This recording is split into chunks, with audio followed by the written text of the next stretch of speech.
Behold, the days are coming, saith the Lord, that I will make a new covenant with the house of Israel and with the house of Judah, which we just read, not according to the covenant that I made with their fathers in the day that I took them by the hand and led them out of the land of Egypt.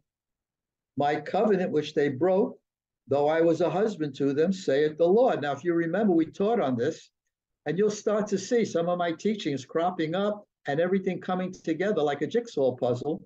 Remember, we talked about the Levitical priesthood, and we talked about the Melchizedek priesthood, Jesus taking the place of the Levitical priesthood. Well, that's what they're talking about here. Jeremiah says, you weren't able to keep the covenant that I gave you, even though I was a husband to you. So he calls Israel his wife. Still thinks of him as his wife. Okay, let's keep reading.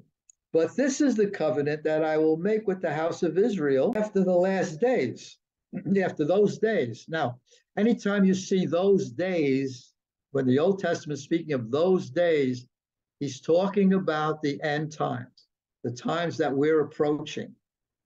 Okay, in those days, says the Lord, I will put my law in their minds and write it on their hearts, and I will be their God, and they will be my people.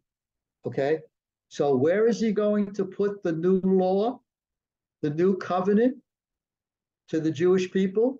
On their minds and on their hearts.